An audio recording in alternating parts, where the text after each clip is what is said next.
네, 귀한 찬양 감사합니다. 할렐루야. 세대통합 연합 예배를 드리다 보니 우리 교회학교 아이들이 어떻게 예배 드리는지, 또 어떻게 찬양하는지, 어떤 활동들을 하는지 함께 알 수 있습니다. 그래서 오늘은 설교를 2번 하려고 합니다. 우리 어른들 좀 힘들어도 설교를 2번 듣는 효과를 한번 누려보셨으면 좋겠습니다. 먼저 아이들에게 짧게 한 7분 정도 설교를 하려고 그래요. 비슷한 내용이고 같은 내용이지만 아이들이 집중할 수 있도록 도와주시길 바랍니다.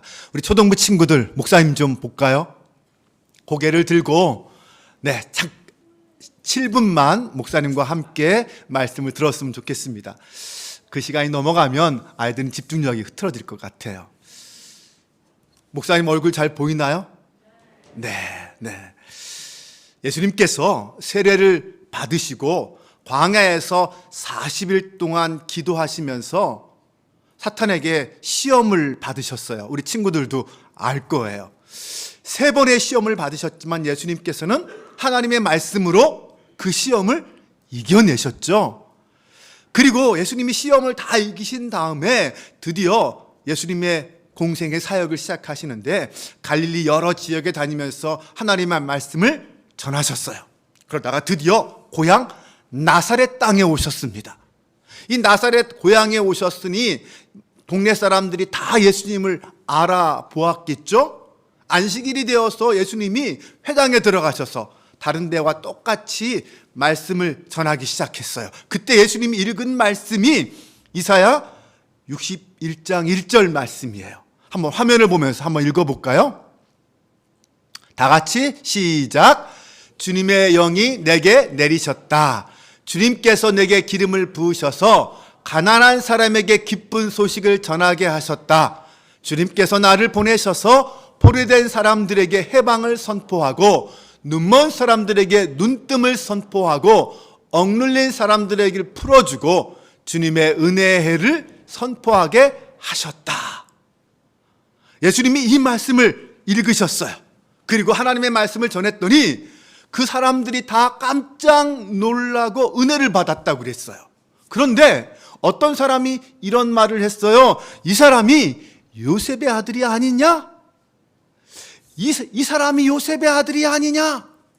자기들이 아는 요셉은 목수였어요. 요셉의 아들 예수도 아버지의 뒤를 이어 목수를 하고 있었어요. 그런데 어느 날 갑자기 어디를 갔다 오더니 회당에서 말씀을 전하는 선생이 된 거예요. 선지자가 된 거예요. 고향 나사렛 사람들은 자신들이 알고 있는 목수의 아들 요셉이 선지자 노릇하는 것이 싫었어요. 인정하기 싫었던 거죠. 그래서 배척했어요. 이 사람이 선지자가 아니라 목수 요셉의 아들 예수가 아니냐? 예수님은 이렇게 고향 나사렛에서 인정받지도 못하고 또 환영받지도 못했어요. 그런데 예수님은 거기에 상관하지 않으셨어요. 그러면서 구약 성경에 나오는 2사람의 이야기를 해주셨어요. 바로 사렙다 과부와 나아만 장군의 이야기예요. 사렙다 과부는 사렙다라는 지역에 사는 한 과부를 말해요. 열왕기상 17장에 나오는데 당시 이 팔레스타인 지역에서는 3년 반이나 비가 안 왔어요.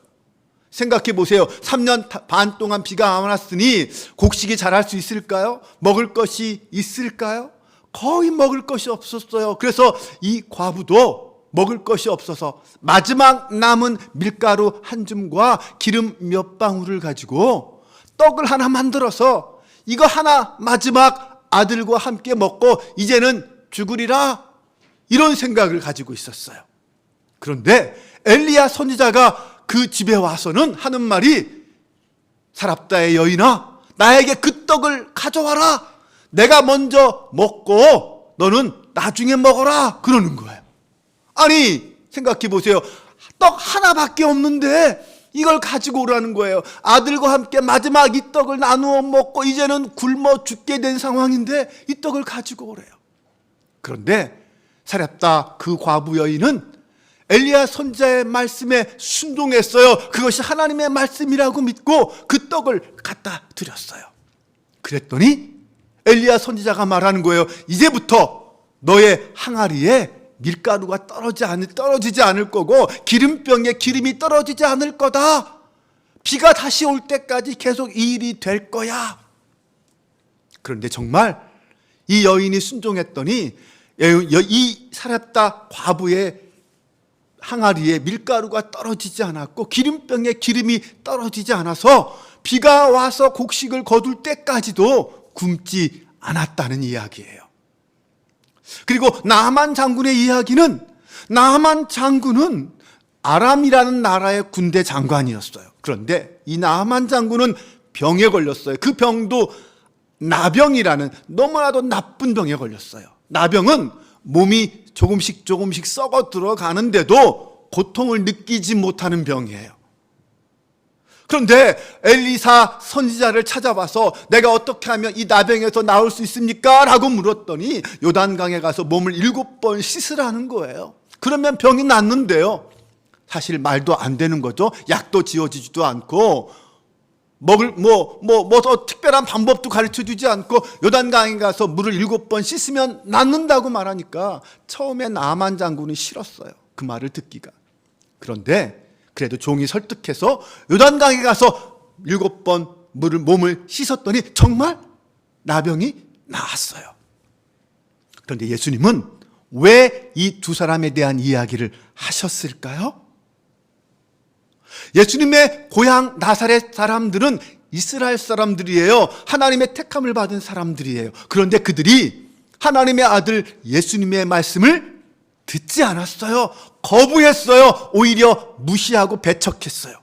그런데 그 옛날 사람이지만 사렙다 과부와 나아만 장군은 하나님의 말씀을 듣고 순종했어요. 그리고 놀라운 기적과 역사를 경험했어요. 그런데 그 두 사람은 이스라엘 사람이 아니에요. 사렙다 과부는 시돈 사람이고 나아만 장군은 아람 사람이에요. 이스라엘 민족이 아닌 이방 사람도 하나님의 말씀에 순종했더니 기적을 경험하고 하나님의 능력을 경험했어요. 예수님은 그것을 말하는 거예요. 이방 사람인 사렙다 과부와 나아만 장군도 하나님의 말씀에 순종했는데 왜 이스라엘 사람인 너희들은 하나님의 아들인 나의 말을 듣지 않느냐? 왜 나를 거부하느냐?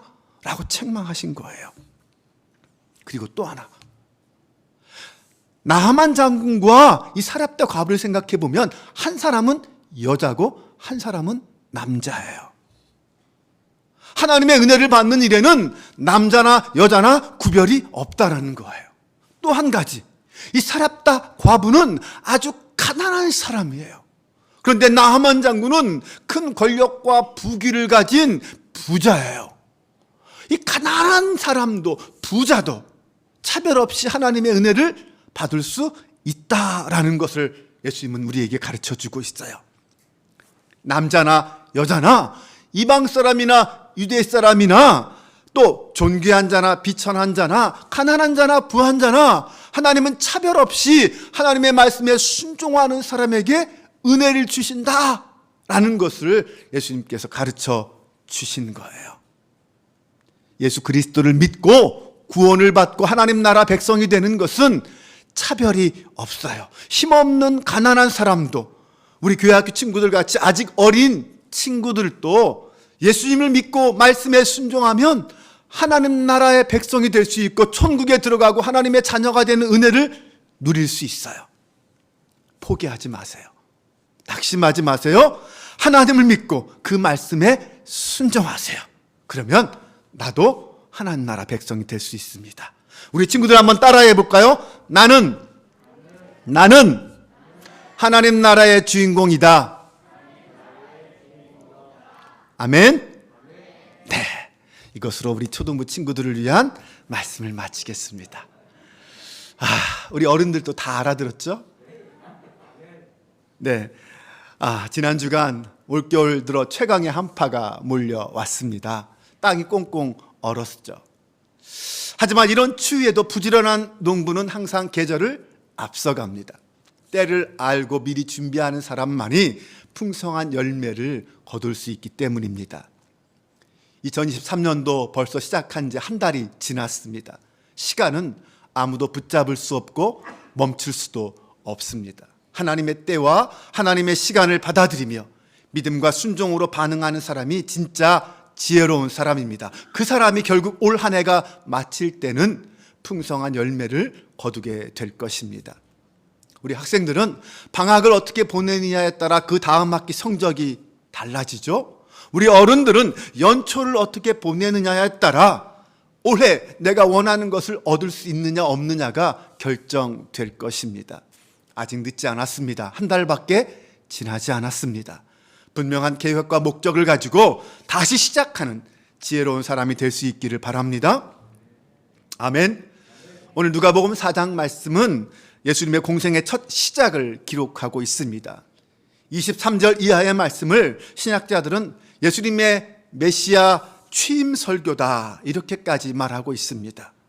이때부터 예수님은 당신의 메시아로서의 정체성을 드러내시고 본격적으로 메시아로서 그리스도로서의 사역을 시작하십니다.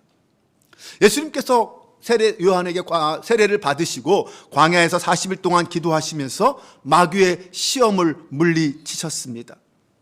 성령의 이끌림을 따라서 갈릴리 여러 지역에 다니시면서 회당에서 복음을 전하셨습니다. 그리고 드디어 고향 나사렛에 오셨어요.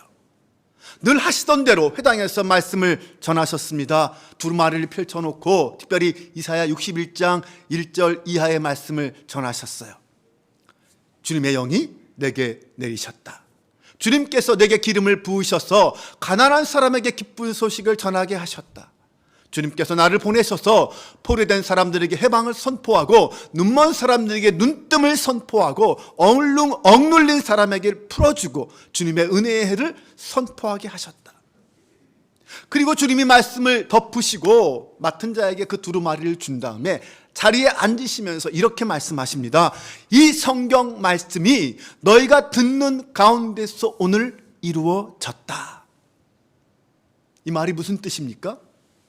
이 말씀이 그대로 오늘 이 자리에서 이루어졌다라는 거예요. 결국 그 말씀은 예수님은 지금 바로 자신이 이사야서에서 예언한 성령의 기름 부음을 받아 복음을 전하는 그 메시아다라고 선언하신 것입니다. 사람들이 이 말씀을 듣고 감탄하고 은혜를 받았지만 결국 그들의 입에서는 이런 말이 나왔습니다. 이 사람이 요셉의 아들이 아닌가? 이 반응이 무슨 뜻인지 좀 더 자세하게 알려면 같은 평행 본문을 찾아보면 돼요. 마가복음 6장 3절은 이렇게 말합니다. 이 사람이 마리아의 아들 목수가 아니냐? 야고보와 요셉과 유다와 시몬의 형제가 아니냐? 그 너희들이 우리와 함께 여기 있지 아니하냐 하고 예수를 배척한지라. 이 사람이 요셉의 아들이 아니냐라는 말은 결국 예수님을 메시아로 보지 않고 요셉의 아들 예수로 보는 말이었습니다. 한마디로 예수님을 배척하는 말이었어요. 자신들이 알고 있는 한낱 목수의 아들 예수가 선지자 노릇하는 것에 대하여 반감을 품었던 거죠. 인정하기 싫었던 것입니다. 예수님은 그렇게 고향에서 인정도 환영도 받지 못하셨습니다. 하지만 예수님은 선지자가 고향에서 환영받지 못한다라는 속담을 이야기하시면서 쿨하게 반응하십니다. 그러면서 구약 성경에 나오는 두 사람에 대한 이야기를 하시죠. 우리 초등부 친구들에게 말씀을 전했던 나하만과 사렙다 과부에 대한 이야기입니다. 거기에 대한 이야기는 좀 생략하도록 하겠습니다. 예수님께서 이 두 사람에 대한 이야기를 하신 이유가 있다고 했습니다. 첫 번째는 그들은 유대인이 아니라 이방 사람이었다는 것. 그리고 또 한 가지는 그들은 남자였고 여자였다라는 것이죠. 한 사람은 남자고 한 사람은 여자입니다.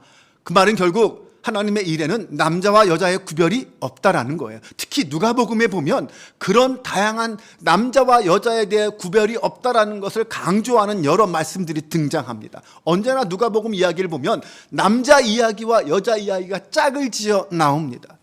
예수님께서 처음 태어나신 후에 첫 번째 정결 예식을 위해 성전에 가셨을 때 두 명의 예언자를 만납니다. 바로 시므온과 안나였어요. 한 사람은 남자이고 한 사람은 여자였습니다. 누가복음 7장에 가면 두 기적을 소개하는데, 하나는 남자인 백부장의 하인 종을 치료하는 기적이고, 하나는 여자인 나인성 과부의 아들을 살리는 기적입니다. 누가복음 8장에 가면 예수님이 하나님 나라의 사역에 동역했던 사람들을 소개하는데, 한 그룹은 남자들로 구성된 12제자이고 다른 한 그룹은 막달라 마리아와 요한나, 수산나 등 여자들로 구성된 제자들을 소개합니다. 누가복음 17장에 가면 마지막 날에 일어날 일에 대해서 설명하는데, 하나는 한 자리에 누워있던 두 남자 가운데 한 사람은 들림을 당하고 한 사람은 버림을 받았다라는 내용이고, 다른 하나는 두 여인이 맷돌을 갈고 있는데 한 여인은 그 자리에서 들림을 받고 한 여인은 버림을 받았다라는 이야기입니다. 이렇듯 누가복음 흥미롭게도 이 남자와 여자 이야기가 서로 짝을 이루어서 항상 등장합니다. 그것은 하나님 나라의 사역은 남자들만 관련된 것이 아니고 남자와 여자가 모두 참여하는 그 사역이라는 것을 강조하기 위해서 누가가 일부러 그렇게 이야기를 배치한 것입니다. 오늘 본문의 나아만 장군과 사렙다 과부 이야기도 마찬가지입니다. 하나님 나라는 성별에 관계없이 누구나에게 열려 있는 나라라는 거죠. 거기서 한 가지 더 살펴볼 것은 사렙다 과부와 나아만 장군의 프로필입니다. 사렙다 과부는 아주 가난한 여인이라는 것, 나아만 장군은 힘과 권력을 가진 부자라는 것. 하지만 하나님은 가난함과 부여함이 중요하지 않으셨습니다. 하나님 앞에서는 차별이 없습니다. 하나님 나라는 그것으로 가는 게 아닙니다. 지금 예수님은 복음을 들고 구원받는 것에는 유대인이나 이방인이나 남자나 여자나 가난한 사람이나 부자나 어린아이나 노인이나 아무나 차별 없이 누구에게나 열려 있다라는 것을 말씀하고 계십니다. 하나님 나라는 힘없고 가난한 우리 같은 사람에게도 열려 있습니다. 하나님 나라는 우리 교회학교 어린이들 같이 아주 어린 아이에게도 열려 있습니다. 우리에게 주님이 요구하시는 것이 있다면 바로 믿음과 순종뿐입니다. 2023년 한 해 동안 우리가 이 하나님의 말씀 앞에 날마다 서서 묵상하면서 그 깨달은 말씀 앞에 온전한 믿음으로 순종하여 하나님 나라를 나의 나라로 삼는 성도가 되시기를 바랍니다. 그런데 회당 앞에 모여서 예수님의 말씀을 듣고 있던 이 사람들이 이 말씀을 듣고 화가 났습니다. 분노했습니다.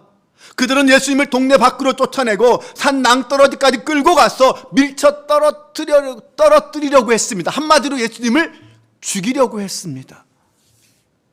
이들의 이런 반응을 보면서 우리는 두 가지를 생각해 볼 수 있습니다. 하나는 메시아이신 예수님의 사역에도 반대와 배척이 있었다는 것입니다. 사도행전에 보면 예수님의 제자들의 사역도 마찬가지였습니다. 그들도 하나님 나라의 사역을 감당하면서 수많은 박해와 배척을 받았습니다. 베드로를 보면 그는 감옥에 갇혔습니다. 사도 바울을 보면 그는 도망 다녔고 돌에 맞았고 매를 맞았고 감옥에 갇히는 고난을 당해야 했습니다. 우리는 이런 모습을 통해서 예수 믿고 하나님 나라에 참여한다는 것은 모든 고난과 고통으로부터 어려움으로부터 면제되는 것이 아니다라는 것을 알 수 있습니다. 주님은 우리에게 하나님 나라의 복음을 위해서 살라라고 말씀하시면서 성령을 보내주셨습니다. 그리고 성령의 권능에 사로잡혀 살아가라라고 말씀해 주셨습니다. 그런데 그 삶은 세상의 기준으로 볼 때 편안하고 안락한 삶이라는 보장이 없었습니다. 오히려 성경은 사도들처럼 예수님의 뒤를 따르는 제자의 삶은 언제나 반대와 고난이 기다리고 있다라고 말하고 있습니다. 그리스도인은 고난을 피해가는 사람이 아니라 고난을 이겨내는 사람입니다. 하나님 나라의 삶은 평안함을 추구하는 것이 아니라 하나님의 뜻을 따라가는 삶을 사는 것입니다. 또한 우리는 예수님을 죽이려는 그 상황 속에서 당당한 예수님의 모습 속에서 오늘 반기독교 문화가 판치는 이 세상 한복판에서 우리가 어떤 태도와 어떤 모습으로 살아야 할지를 배울 수 있습니다. 30절 말씀에 보면 그러나 예수께서는 그들의 한가운데를 지나서 떠나가셨다라고 말하고 있습니다. 사람들이 예수님을 잡아 죽이려고 하는 그런 흉흉한 분위기 속에서 예수님은 그들 한가운데를 당당하게 지나가서 떠나셨습니다. 비록 하나님의 나라를 세우는 길이 험난한 길이라 할지라도, 어떤 박해와 고난이 기다리고 있다 할지라도 성령 하나님이 우리와 함께 하심을 믿으시기 바랍니다. 예수님께서 성령에 충만하여 대적들 앞에서 당당하게 지나가셨던 것처럼 오늘 우리도 하나님의 성령에 충만하여 교회와 성도를 비난하고 위협한 이 세상 앞에 당당하게 나아갈 수 있기를 주님의 이름으로 축원합니다. 하나님의 살아계심과 성령의 능력을 보여주는 믿음의 사람으로 살아가기를 주님의 이름으로 축원합니다. 이제 말씀을 정리합니다. 흑암의 권세에 사로잡혀 있던 세상에 예수님은 참 빛으로 오셨습니다. 그 빛이 우리 가운데 비추었고, 그래서 우리는 하나님 나라의 백성이 되었습니다. 그럼 이제 우리는 어떤 삶을 보여주어야 할까요? 첫 번째로, 우리는 하나님 나라의 복음이 모든 사람 누구에게나 열려 있다는 것을 증거해야 하고, 또한 주님의 부르심 앞에 믿음으로 그렇게 응답해야 합니다. 2000년 전 나사렛 회당에서 예수님 앞에 앉아 있었던 그 사람들이 바로 오늘 우리들과 같습니다. 우리는 예수님의 말씀 앞에서 어떻게 반응해야 할까요? 나사렛 사람들은 예수님을 배척하고 죽이려고 했다면 오늘 우리는 믿음으로 복음의 빛 대신 예수 그리스도를 영접하고 그분 말씀 앞에 순종해야 하지 않을까요? 태양으로부터 비치는 그 햇빛은 온 세상 구석구석을 차별 없이 비춥니다. 그렇듯 하나님의 말씀을 듣고 구원받는 것에는 그 어떤 차별도 구별도 없다라는 사실을 이 땅의 백성들에게 선포해 주어야 합니다. 그 말씀 앞에 순종하는 곳이 바로 하나님 나라라는 것을 알려주어야 합니다. 두 번째는, 우리는 복음이 이루어지도록 이 땅에서 살아갈 때 고난도 있다라는 것을 각오해야 합니다.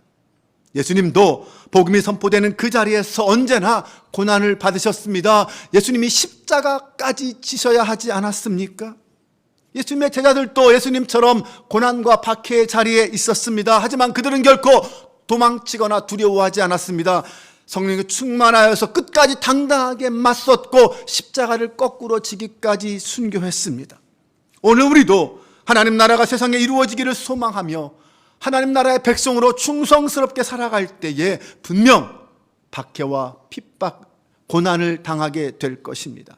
하지만 그때마다 성령에 충만하여 믿음으로 당당하게 맞설 수 있기를 바랍니다. 사랑하는 여러분, 하나님의 말씀이 성취되는 곳, 하나님의 은혜의 햇빛이 비추는 곳에 하나님 나라가 이루어집니다. 세상의 삶에 지친 사람들, 주변으로 밀려난 사람들, 세상에서 차별받는 사람들, 학업과 입시에 지친 우리 학생들, 그들이 교회에 와서 이런 말을 할 수 있었으면 좋겠습니다. 진심으로 환영해주고 사랑해주는 이렇게 좋은 사람이 또 어디 있을까요? 진심으로 나를 이해하고 받아주는 이렇게 좋은 선생님이 또 어디에 있을까요? 예수 그리스도는 바로 그런 곳에 계십니다. 우리 한빛교회가 저와 여러분이 머무는 곳이 바로 그런 곳, 예수 그리스도가 함께하는 하나님 나라가 될 수 있기를 주님의 이름으로 축원합니다.